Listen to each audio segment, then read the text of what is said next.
ನೋಡ್ರಿ next question ನೋಡ್ರಿ. Jog falls ಯಾವ ನದಿಯಲ್ಲಿದೆ ಅಂತ ಏನ್ಪಾರ್ ಕೇಳಿದ್ದಾರೆ. ಅಂದ್ರೆ ಯಾವ ನದಿ ನಿರ್ಮಿಸಿದೆ ಆಗಬೇಕು, ಯಾವ ನದಿಯಲ್ಲಿದೆ ಅಂತ ಏನ್ಪಾರ್ ಕೇಳಿದ್ದಾರೆ.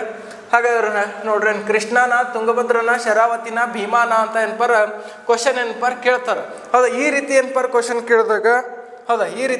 ಕೇಳಿದಾಗ, ನೋಡ್ರಿ ಯಾವ್ಯಾವ ನದಿ ಯಾವ್ಯಾವ ಜಲಪಾತ ನಿರ್ಮಾಣ ಮಾಡ್ಯದ. ಇಲ್ಲಿ ಸರಿಯಾದ ಉತ್ತರ ಯಾವುದಾಗಿದೆ ಅಂದ್ರೆ ಶರಾವತಿ. ಹೌದಾ, ನೋಡ್ರಿ ಶರಾವತಿ ನದಿ, ಬೆಡ್ತಿ ನದಿ, ನೇತ್ರಾವತಿ ನದಿ,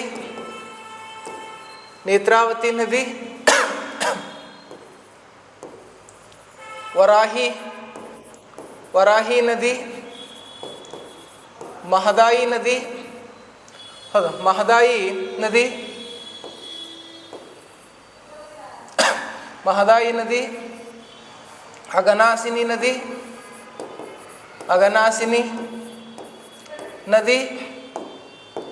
ಅಘನಾಸಿನಿ ನದಿ. ನೋಡ್ರಿ ಶರಾವತಿ ಜೋಗ್ ಫಾಲ್ಸ್ ನಿರ್ಮಾಣ ಮಾಡ್ಯದ. ಮತ್ತು ಇದು ಎಲ್ಲಿ ಜೋಗ್ ಫಾಲ್ಸ್ ಅಂದ್ರೆ ಶಿವಮೊಗ್ಗದಲ್ಲದ ರೀ. ಹೌದಾ, ಶಿವಮೊಗ್ಗದಲ್ಲಿ. ಮತ್ತು ಅಪ್ಸರಾಕೊಂಡ ಅಂತಕ್ಕಂಥ ಒಂದು ಜಲಪಾತ ನಿರ್ಮಾಣ ಮಾಡ್ಯದ. ಅದು ಎಲ್ಲಿ ನಿರ್ಮಾಣ ಆಗ್ಯದ ಅಂದ್ರೆ ಉತ್ತರ ಕನ್ನಡ ಜಿಲ್ಲೆ ಒಳಗೆ ನಿರ್ಮಾಣ ಆಗ್ಯದ ರೀ. ಹೌದಾ, ಉತ್ತರ ಕನ್ನಡ ಜಿಲ್ಲೆಯಲ್ಲಿ ಅಪ್ಸರಾಕೊಂಡ ಅಂತಕ್ಕಂಥ ಜಲಪಾತ ನಿರ್ಮಾಣ ಆಗಿರೋದು ಕಂಡು ಬರ್ತದೆ. ಹೌದಾ, ನೆಕ್ಸ್ಟ್ ಬೆಡ್ತಿ ನದಿ ನೋಡ್ರಿ, ಮಾಗೋಡ್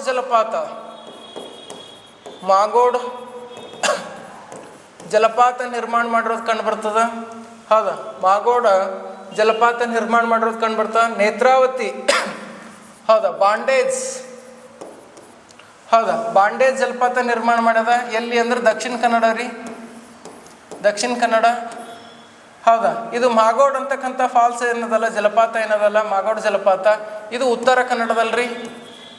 ಹೌದಾ, ಉತ್ತರ ಕನ್ನಡದಲ್ಲಿ ನಿರ್ಮಾಣ ಮಾಡ್ಯದ. ನೆಕ್ಸ್ಟ್ ವರಾಹಿ ಕುಂಚಿಗಲ್ ಫಾಲ್ಸ್ ಎಲ್ಲಿ ಅಂದ್ರೆ ಶಿವಮೊಗ್ಗ, ಭಾರತ ದೇಶದ ಅತ್ಯಂತ ಎತ್ತರವಾಗಿರ್ತಕ್ಕಂಥ ಫಾಲ್ಸ್ ಇದು. ಮಹದಾಯಿ ವಜ್ರಪೋಹ ಜಲಪಾತ ಎಲ್ಲಿ ಅಂದ್ರೆ ಬೆಳಗಾವಿ. ಹೌದಾ, ಬೆಳಗಾವಿ. ನೆಕ್ಸ್ಟ್ ದೂದ್ ಸಾಗರ್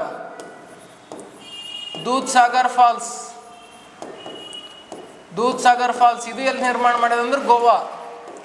ಹೌದಾ, ಅಘನಾಸಿನಿ ನದಿ, ಉಂಚಳ್ಳಿ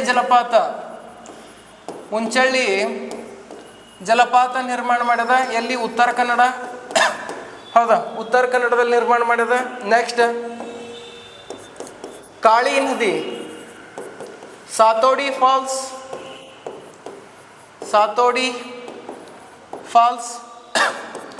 ಹೌದಾ, ಕಾಳಿ ನದಿ, ಸಾತೋಡಿ ಫಾಲ್ಸ್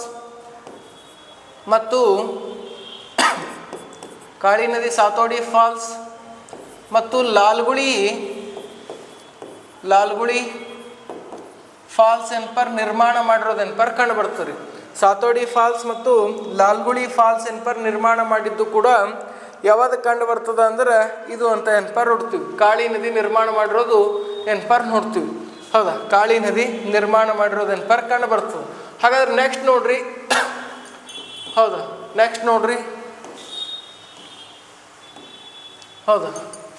ನೆಕ್ಸ್ಟ್ ಕಾವೇರಿ ನದಿ ಯಾವ ಫಾಲ್ಸ್ ನಿರ್ಮಾಣ ಮಾಡಿದ್ರಿ? ಹೌದಾ, ಕಾವೇರಿ ನದಿ ಅಬ್ಬೆ ಫಾಲ್ಸ್ ಕೊಡಗು ಜಿಲ್ಲೆ.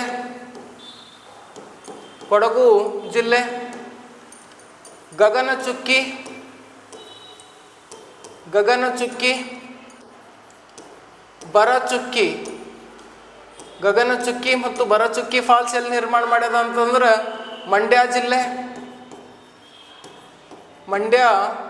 ಜಿಲ್ಲೆ. ನೆಕ್ಸ್ಟ್ ಚುಂಚನಕಟ್ಟೆ ಫಾಲ್ಸ್ ಎಲ್ಲಿ ನಿರ್ಮಾಣ ಮಾಡ್ಯದ ಅಂದ್ರೆ ಮೈಸೂರು ಜಿಲ್ಲೆ. ಹೌದಾ, ಮೈಸೂರು ಜಿಲ್ಲೆ. ಯಾವುದು ಚುಂಚನಕಟ್ಟೆ ಫಾಲ್ಸ್ ನಿರ್ಮಾಣ ಆಗಿದ್ದೆಲ್ಲಿ ಅಂತ ಕೇಳಿದ್ರೆ ಮೈಸೂರು ಜಿಲ್ಲೆ ಒಳಗೆ ನಿರ್ಮಾಣ ಆಗ್ಯದ. ಹೌದಾ, ಮೈಸೂರು ಜಿಲ್ಲೆಯಲ್ಲಿ ನಿರ್ಮಾಣ ಆಗ್ಯದ. Next Hogenakkal falls.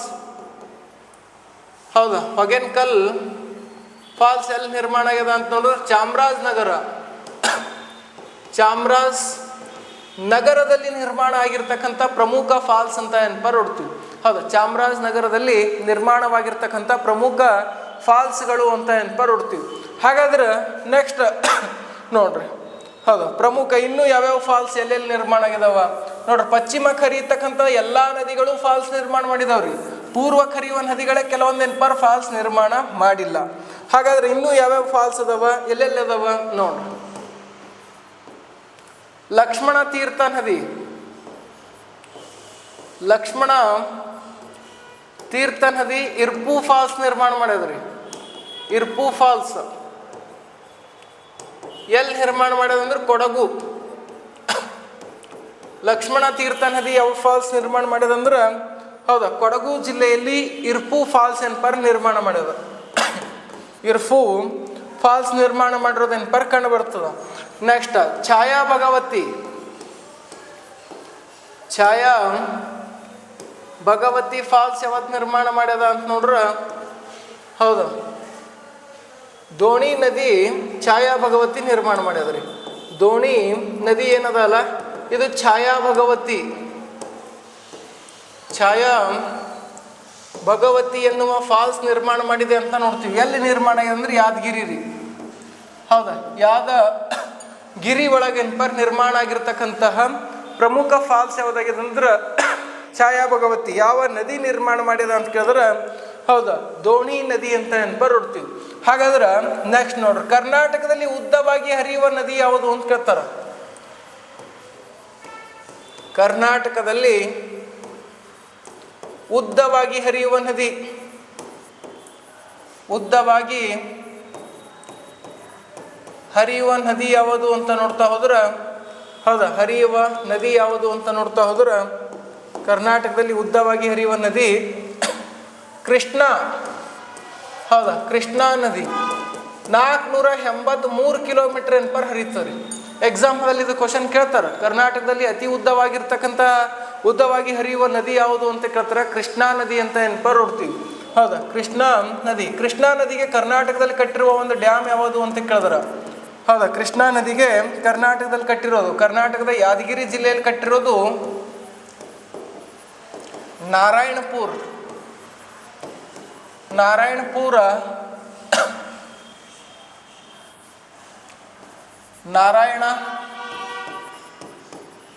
ಡ್ಯಾಮ್ ನಿರ್ಮಾಣ ಮಾಡಿರೋದೇನು ಕಂಡು ಬರ್ತದೆ, ನಾರಾಯಣಪುರ ಡ್ಯಾಮ್.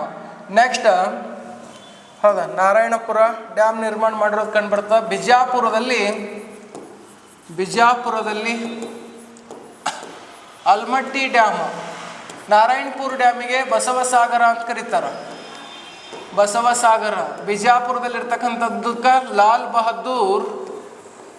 ಲಾಲ್ ಬಹದ್ದೂರ್ ಶಾಸ್ತ್ರಿ ಡ್ಯಾಮ್ ಅಂತ ಕರೀತಾರೆ.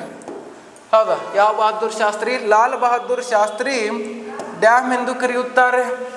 ಹೌದಾ, ಲಾಲ್ ಬಹದ್ದೂರ್ ಶಾಸ್ತ್ರಿ ಡ್ಯಾಮ್ ಎಂದು ಕರೆಯುತ್ತಾರೆ. ನೆಕ್ಸ್ಟ್ ನೋಡ್ರಿ, ಲಾಲ್ ಬಹದ್ದೂರ್ ಶಾಸ್ತ್ರಿ. ಹಾಗಾದ್ರೆ ಶರಾವತಿ ನದಿ ಕಟ್ಟಿರ್ತಕ್ಕಂಥ ಡ್ಯಾಮ್ ಯಾವುದು ಅಂತ ಕೇಳಿದ್ರೆ ಲಿಂಗನಮಕ್ಕಿ.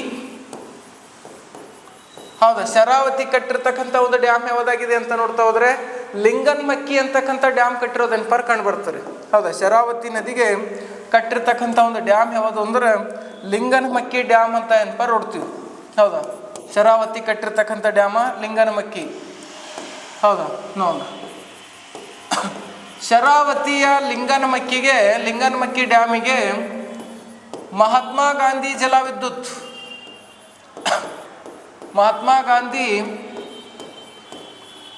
ಜಲವಿದ್ಯುತ್ ನಿರ್ಮಾಣ ಮಾಡಿರೋದು ಕೂಡ ಕಂಡು ಬರ್ತದೆ. ಮಹಾತ್ಮ ಗಾಂಧಿ ಜಲವಿದ್ಯುತ್. ಈ ಜಲವಿದ್ಯುತ್ ಕೇಂದ್ರ ಏನದಲ್ಲ ಹೌದಾ, ಈ ಜಲವಿದ್ಯುತ್ ಕೇಂದ್ರ ಏನಿದೆ ಅಲ್ಲ, ಈ ಕೇಂದ್ರದಿಂದ ಹೌದಾ ಅತ್ಯಂತ ಹೆಚ್ಚು ಜಲವಿದ್ಯುತ್ ಉತ್ಪಾದನೆ ಮಾಡುವಂಥ ಘಟಕ. ಕರ್ನಾಟಕದಲ್ಲಿ ಅತಿ ಹೆಚ್ಚು ಜಲವಿದ್ಯುತ್ ಉತ್ಪಾದನೆ ಮಾಡುವ ಒಂದು ಘಟಕ ಯಾವುದು ಅಂತ ಕೇಳಿದ್ರೆ ಮಹಾತ್ಮ ಗಾಂಧಿ ಜಲವಿದ್ಯುತ್ ಕೇಂದ್ರ. ಈ ಮಹಾತ್ಮ ಗಾಂಧಿ ಜಲವಿದ್ಯುತ್ ಕೇಂದ್ರ ಹೌದಾ ಯಾವ ನದಿಗೆ ನಿರ್ಮಿಸಲಾಗಿದೆ ಅಂತ ಕೇಳಿದ್ರೆ ಶರಾವತಿ ನದಿಗೆ ಅಂತ ನೋಡ್ತೀವಿ. ಹೌದಾ, ಶರಾವತಿ ನದಿಗೆ ನೋಡ್ರಿ, ಶರಾವತಿ ನದಿಗೆ ಅಂತ ನೋಡ್ತೀವಿ.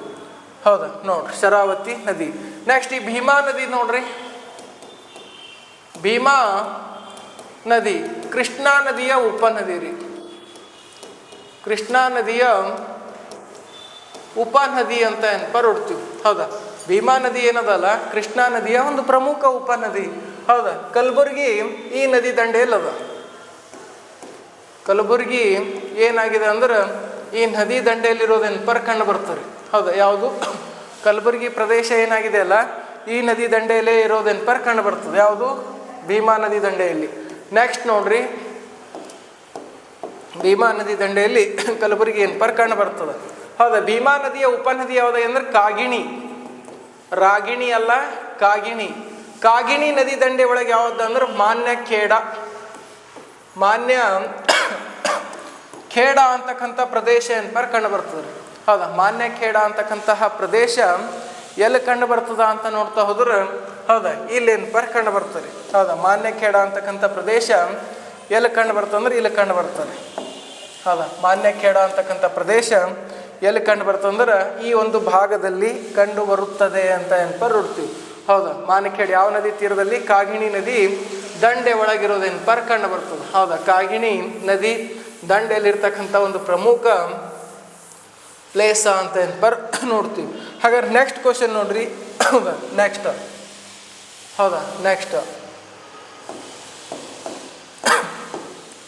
ಈ ತುಂಗಭದ್ರಾ ನದಿ ಏನದಲ್ಲ ಈ ತುಂಗಭದ್ರಾ ಈಶಾನ್ಯ ಅಭಿಮುಖವಾಗಿ ಹರಿಯುವ ನದಿ ರೀ.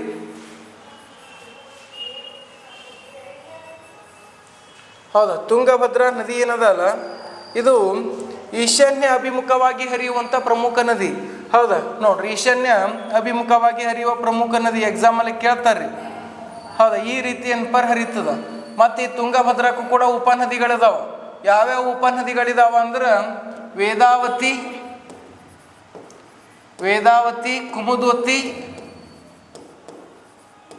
ಕುಮುದ್ವತಿ, ವಾರದ್.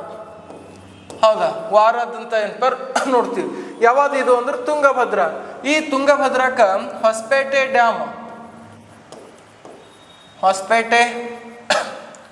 ಡ್ಯಾಮ್ ಏನಪ್ಪ ಕಟ್ಟಿರೋದು ಕಂಡು ಬರ್ತಾರೆ. ಹೊಸಪೇಟೆ ಡ್ಯಾಮ್ ಯಾವುದು ಕಟ್ಟಿದ್ದಾರೆ ಅಂದ್ರೆ ತುಂಗಭದ್ರಾ. ಕೃಷ್ಣಾ ನದಿಯ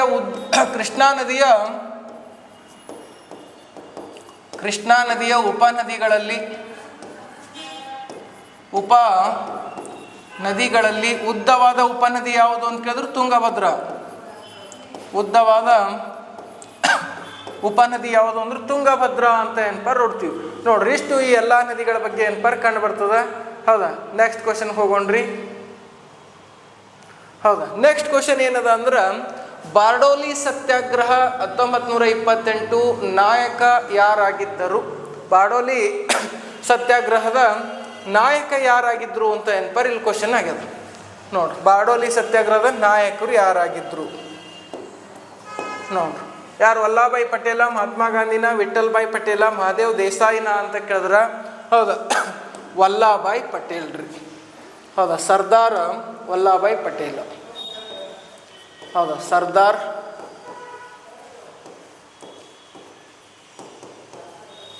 ವಲ್ಲಭಭಾಯಿ ಪಟೇಲ್. ಹೌದು, ಸರ್ದಾರ್ ವಲ್ಲಭಭಾಯಿ ಪಟೇಲ್. ನೋಡ್ರಿ, ಇವ್ರಿಗೆ ಸರ್ದಾರ್ ಎನ್ನುವ ಬಿರುದು ನೀಡಿದವ್ರು ಯಾರು ಅಂತ ಕೇಳ್ತಾರೆ. ಸರ್ದಾರ್ ಎನ್ನುವ ಬಿರುದು ಯಾರು ನೀಡಿದವ್ರು ಅಂದ್ರೆ ಗಾಂಧೀಜಿಯವ್ರು ನೀಡ್ತಾರೆ. ಯಾಕ್ರಿ? ಇದೇ 1928 ಏನು ಬಾರ್ಡೋಲಿ ಸತ್ಯಾಗ್ರಹ ನಡೀತಲ್ಲ, ಆ ಬಾರ್ಡೋಲಿ ಸತ್ಯಾಗ್ರಹದಲ್ಲಿ ಬ್ರಿಟಿಷರನ್ನು ಹೆದರಿಸ್ಬಿಡ್ತಾರ್ರಿ ಇವರು. ಹೌದಾ, ಹೆದರಿಸ್ಬಿಡ್ತಾರ. ರೈತರ ದಂಗೆ ಈ ಬಾರ್ಡೋಲಿ ಸತ್ಯಾಗ್ರಹ ನಡೆದಿದ್ದು ಯಾಕೆ ಅಂದ್ರೆ ಬಾರ್ಡೋಲಿ ಎನ್ನುವ ಸ್ಥಳದಲ್ಲಿ ತೆರಿಗೆ ಹೆಚ್ಚಳ ಆಗಿರ್ತದೆ. ತೆರಿಗೆ ಹೆಚ್ಚಳವಾದ ಕಾರಣಕ್ಕಾಗಿ ಹೌದಾ ಬಾರ್ಡೋಲಿ ಎನ್ನುವ ಸ್ಥಳದಲ್ಲಿ ಬ್ರಿಟಿಷರು ಏನಪ್ಪಾರ ನುಗ್ಗಿರ್ತಾರ. ಅವ್ರಿಗೆ ಏನು ಹೇಳಿದ್ರು ಅಂದ್ರೆ ಶಕ್ತಿ ಇದ್ದಲ್ಲಿ ತಮ್ಮ ಜಮೀನುಗಳು ಇಂಗ್ಲೆಂಡಿಗೆ ಹೊತ್ತೊಯ್ಯಿರಿ ಅಂತೇಳಿ ಹೇಳ್ಬಿಡ್ತಾರೆ. ಹಾಗಾಗಿ ಇವರು ಹೋರಾಟಕ್ಕೆ ಮಣದಂಥ ಬ್ರಿಟಿಷರು ಹೌದಾ ಈ ಒಂದು ದಂಗೆಯಿಂದ ಹಿಂಜರಿತಾರ. ಅದನ್ನು ಕಂಡು ಮಹಾತ್ಮರು ಏನಾದರೂ ಖುಷಿಯಾಗ್ಬಿಟ್ರಿ. ಹೌದಾ, ಅದನ್ನು ಕಂಡ್ರು ಮಹಾತ್ಮರು ಖುಷಿಯಾಗ್ಬಿಟ್ರು. ಹಾಗಾಗಿ ಸರ್ದಾರ್ ಎನ್ನುವ ಬಿರುದು ಏನಪ್ಪ ನೀಡಿಬಿಟ್ರು. ಯಾವ ಒಂದು ಚಳವಳಿಯ ಅವಧಿಯಲ್ಲಿ ಸರ್ದಾರ್ ಎನ್ನುವ ಬಿರುದು ನೀಡಿದ್ರು ಅಂದ್ರೆ ಬಾರ್ಡೋಲಿ ಸತ್ಯಾಗ್ರಹ. ಹೌದಾ, ಯಾವ ಸತ್ಯಾಗ್ರಹ?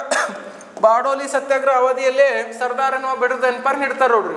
ಮತ್ತು ನೆಕ್ಸ್ಟ್ ನೋಡ್ರಿ, ಇವರು 1918ರ ಖೇಡಾ ಸತ್ಯಾಗ್ರಹದಿಂದ ಹೌದಾ, ಖೇಡಾ ಸತ್ಯಾಗ್ರಹದಿಂದ, ಹೌದಾ, ಖೇಡಾ ಸತ್ಯಾಗ್ರಹದಿಂದ ಸ್ವತಂತ್ರ ಚಳವಳಿಗೆ ಇಳಿತಾರೆ. ಯಾರು? ವಲ್ಲಭಾಯ್ ಪಟೇಲರು.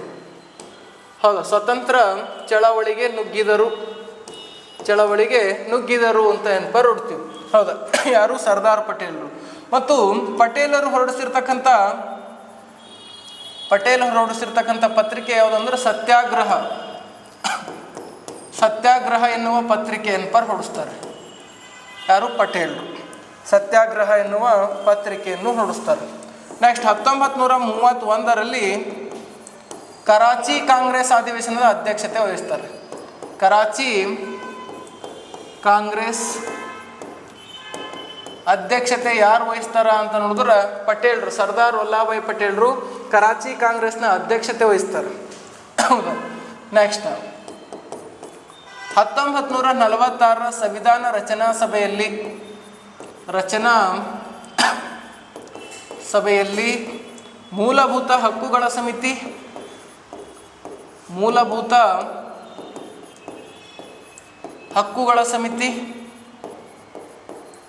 ಬುಡಕಟ್ಟು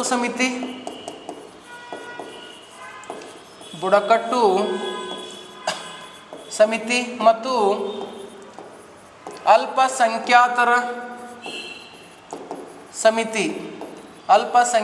ಸಮಿತಿಯ ಅಧ್ಯಕ್ಷತೆ ವಹಿಸಿದವರು ಯಾರು ಅಂತ ಕೇಳಿದ್ರೆ ಸರ್ದಾರ್ ವಲ್ಲಭಾಯ್ ಪಟೇಲರು ಅಂತ ನೆನಪರ್ ಹೊಡ್ತೀವಿ. ಹೌದಾ, ಸರ್ದಾರ್ ವಲ್ಲಭಾಯ್ ಪಟೇಲರು ಅಂತ ನೆನಪರ್ ಹೊಡ್ತೀವಿ.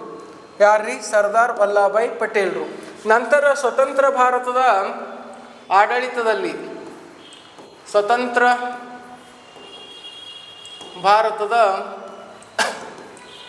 ಆಡಳಿತದಲ್ಲಿ ಗೃಹ ಸಚಿವರು ಮತ್ತು ಇವರಿಗೆ ಇನ್ನೊಂದು ಬಿರುದಿನಿಂದನೂ ಕರೀತಾರೆ, ಅಖಿಲ ಭಾರತ ಸೇವೆಗಳ ಪಿತಾಮಹ. ಹೌದಾ, ಅಖಿಲ ಭಾರತ ಸೇವೆಗಳ ಪಿತಾಮಹ ಅಂತ ಕೂಡ ಯಾರನ್ನು ಕರೀತಾರ ಅಂತ ಕೇಳಿದ್ರೆ ಈ ಸರ್ದಾರ್ ವಲ್ಲಭಾಯ್ ಪಟೇಲರನ್ನೇ ಕರೀತಾರೆ. ಹೌದಾ, ಸರ್ದಾರ್ ವಲ್ಲಭಾಯ್ ಪಟೇಲರನ್ನು ಅಖಿಲ ಭಾರತ ಸೇವೆಗಳ ಪಿತಾಮಹ ಅಂತ ನೆನಪರ್ ಕರೀತಾರೆ.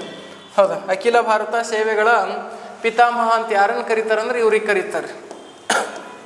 ಅಖಿಲ ಭಾರತ ಸೇವೆಗಳ ಪಿತಾಮಹ ಅಂತ ಸರ್ದಾರ್ ಪಟೇಲರು ಕರೀತಾರೆ. ಮತ್ತು 1948 ಸೆಪ್ಟೆಂಬರ್ 13ರಿಂದ 17ರವರೆಗೆ ಆಪರೇಷನ್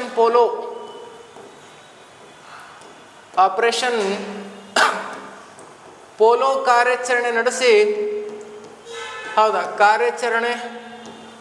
ನಡೆಸಿ ಹೈದರಾಬಾದ್ ಕರ್ನಾಟಕ ಏನು ಮಾಡಿದ್ರು ಅಂದ್ರೆ ಹೈದರಾಬಾದ್ ಕರ್ನಾಟಕ ವಿಮೋಚನವನ್ನು ಮಾಡಿರ್ತಕ್ಕಂತಹ ಪ್ರಮುಖ ಉಕ್ಕಿನ ಮನುಷ್ಯ ಯಾರಾಗ್ತಾರೆ ಅಂತ ಕೇಳಿದ್ರೆ ಸರ್ದಾರ್ ವಲ್ಲಭಾಯ್ ಪಟೇಲರು. ಹೌದಾ, ಸರ್ದಾರ್ ವಲ್ಲಭಾಯ್ ಪಟೇಲರು ಉಕ್ಕಿನ ಮನುಷ್ಯ ಅಂತ ನಾವು ಇವ್ರನ್ನ ನೆನಪರ್ ಕರಿತೀವಿ.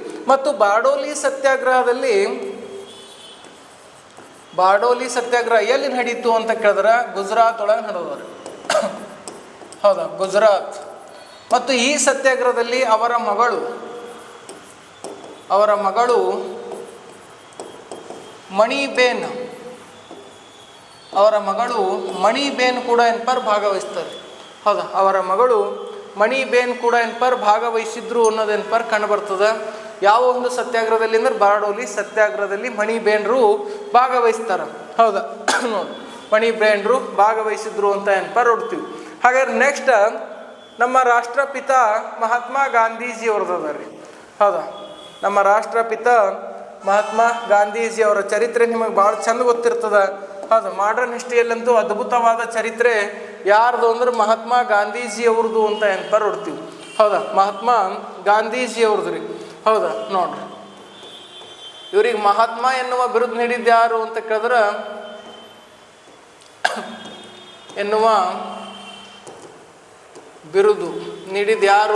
ರವೀಂದ್ರನಾಥ್ ಟ್ಯಾಗೂರ್ ರೀ. ರವೀಂದ್ರನಾಥ್ ಟ್ಯಾಗೂರ ಅಂತ ನೆನಪರ್ ಹುಡ್ತೀವಿ. ರವೀಂದ್ರನಾಥ್ ಟ್ಯಾಗೂರ್ ಇವರ ಮೇಲೆ ಪ್ರಭಾವ ಬೀರಿದ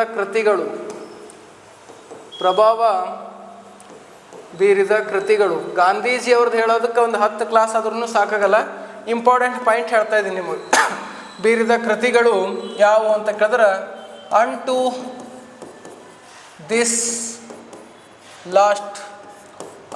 ದಿಸ್ ಲಾಸ್ಟ್ ಅಂತ ಏನಪ್ಪ ನೋಡ್ತೀವಿ. ಹೌದಾ, ಇವರ ಕೃತಿಗಳು ಅನ್ಟು ದಿಸ್ ಲಾಸ್ಟ್. ಹೌದಾ, ಅನ್ಟು ದಿಸ್ ಲಾಸ್ಟ್ ಅಂತ ಏನಪ್ಪ ನೋಡ್ತೀವಿ. ಯಾರ್ದು? ಗಾಂಧೀಜಿಯವರ ಮೇಲೆ ಪ್ರಭಾವ ಬೀರಿರ್ತಕ್ಕಂಥದ್ದು. ಯಾರು ಬರ್ದರ್ರಿ? ಜಾನ್ ರಸ್ಕಿನ್ ಮತ್ತು the kingdom of God is within you. The kingdom of God is within you ಅಂತಕ್ಕಂಥ ಕೃತಿ ಕೂಡ ಯಾರ ಮೇಲೆ ಪ್ರಭಾವ ಬೀರಿತ್ತಂದ್ರೆ ಗಾಂಧೀಜಿಯವರ ಮೇಲೆ ಬೀರಿತ್ತು. ಇದು ಬರೆದಿದ್ದು ಯಾರು ಅಂದ್ರೆ ಟಾಲ್ಸ್ಟಾಯ್. ಹೌದಾ, ಟಾಲ್ಸ್ಟಾಯ್ ಅಂತ ಏನಪ್ಪ ನೋಡ್ತೀವಿ. ಹೌದಾ, ಟಾಲ್ಸ್ಟಾಯ್ ಆಶ್ರಮ ಎಲ್ಲಿ ನಿರ್ಮಾಣ ಮಾಡಿದ್ರು ಗಾಂಧೀಜಿಯವರು? ಒಂದು ಫಿಲಿಕ್ಸ್ ಇನ್ನೊಂದು ಟಾಲ್ಸ್ಟಾಯ್ ಅಂತಕ್ಕಂಥ ಆಶ್ರಮ ಎಲ್ಲಿ ನಿರ್ಮಾಣ ಮಾಡಿದ್ರು ಅಂದ್ರೆ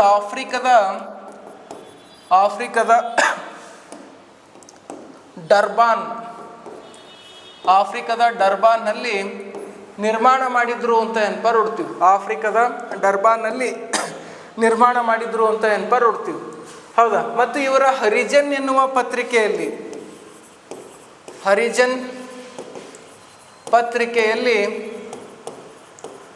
ಮೈಸೂರಿಗೆ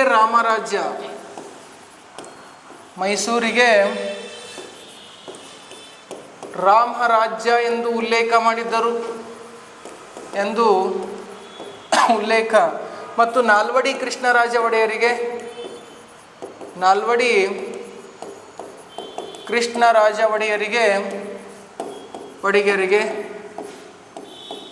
ರಾಜಶ್ರೀ ಅಂತ ಏನಪ್ಪ ಉಲ್ಲೇಖ ಮಾಡಿದ್ರು. ಯಾವುದರಲ್ಲಿ ಅಂತ ನೋಡಿದ್ರೆ ಹರಿಜನ್ ಅಂತಕ್ಕಂಥ ಪತ್ರಿಕೆಯಲ್ಲಿ ಅಂತ ಏನಪ್ಪ ನೋಡ್ತೀವಿ. ಹರಿಜನ್ ಪತ್ರಿಕೆಯಲ್ಲಿ ಅಂತ ಏನಪ್ಪ ನೋಡ್ತೀವಿ. ಯಾರು? ಮಹಾತ್ಮ ಗಾಂಧೀಜಿರು.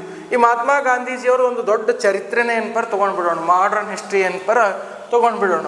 ಹೌದಾ, ನೆಕ್ಸ್ಟ್ ನೋಡ್ರಿ.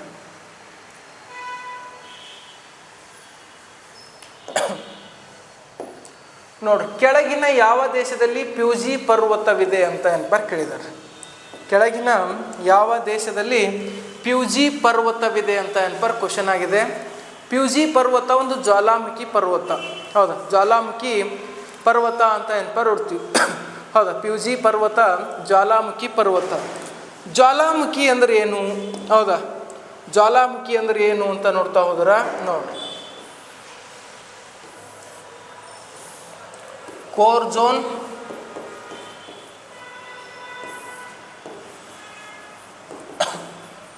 Mental zone, crust zone. ಈ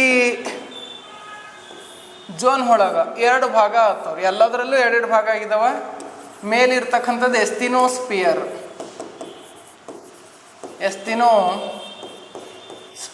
ಕೆಳಗಿರೋದು ಮಿಸ್ತಿನೋಸ್ಪಿಯರ್.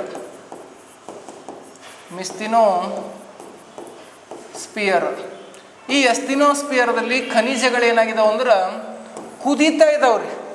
ಹೌದಾ, ಖನಿಜಗಳು ಕಳ ಅಂತ ಕುದಿಲತ್ತವ. ಆ ಕುದ್ದಿರ್ತಕ್ಕಂಥ ಖನಿಜಗಳೇನಿದಾವಲ್ಲ, ಕುದಿತಾ ಇರ್ತಕ್ಕಂಥ ಖನಿಜಗಳೇನಿದಾವಲ್ಲ, ಅದು ಏನು ಆಗ್ತಂದ್ರೆ ಒತ್ತಡದ ಹೆಚ್ಚಾಗಿ ಮೇಲ್ಮುಖವಾಗಿ ಸಾಗಿ ಹೊರಬರುವಂಥ ಲಾವಾರಸ ಅಥವಾ ಮ್ಯಾಗ್ಮಾ ಏನಾಗ್ತದಂದ್ರೆ ಜ್ವಾಲಾಮುಖಿ ಅಂತ ಕರಿತೀವಿ. ಅಂದ್ರೆ ಭೂಮಿಯ ಅಂತರಾಳದಲ್ಲಿ ಕುದಿಯುತ್ತಿರುವ ಲಾವಾರಸ ಅಥವಾ ಮ್ಯಾಗ್ಮಾ ಮೇಲ್ಮುಖವಾಗಿ ಸಾಗಿ ಹೊರ ಚೆಲ್ಲಿದಾಗ ಅದನ್ನು ನಾವೇನಂತ ಕರಿತೀವಿ ಅಂದ್ರೆ ಜ್ವಾಲಾಮುಖಿ ಅಂತ ಕರಿತೀವಿ. ಹಾಗಾದರೆ ಜ್ವಾಲಾಮುಖಿಯ ಕುರಿತು ಅಧ್ಯಯನ ಮಾಡುವ ಶಾಸ್ತ್ರಕ್ಕೆ ಏನೆಂದು ಕರೆಯುತ್ತೀರಿ ಅಂತ ಕೇಳಿದ್ರ, ಹೌದಾ, ಜ್ವಾಲಾಮುಖಿಯ ಕುರಿತು ಅಧ್ಯಯನ ಮಾಡುವ ಶಾಸ್ತ್ರಕ್ಕೆ ಏನಂತ ಕರೀತಾರ ಅಂತ ನೋಡಿದ್ರ ವೋಲ್ಕ್ಯಾನೋಲಜಿ.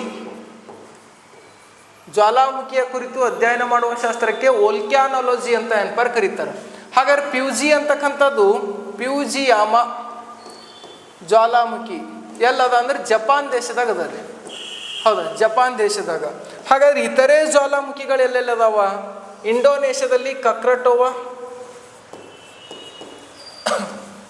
ಇಂಡೋನೇಷ್ಯಾದಲ್ಲಿ ಕಕ್ರಟೋವಾ, ಹೌದಾ, ಇಂಡೋನೇಷ್ಯಾದಲ್ಲಿ ಕಕ್ರಟೋವಾ. ಆಫ್ರಿಕಾದ ತಾಂಜಿನಿಯಾದಲ್ಲಿ ಆಫ್ರಿಕಾದ ತಾಂಜಿನಿಯಾದಲ್ಲಿ ಕಿಲಿಮಾಂಜಿರೋ,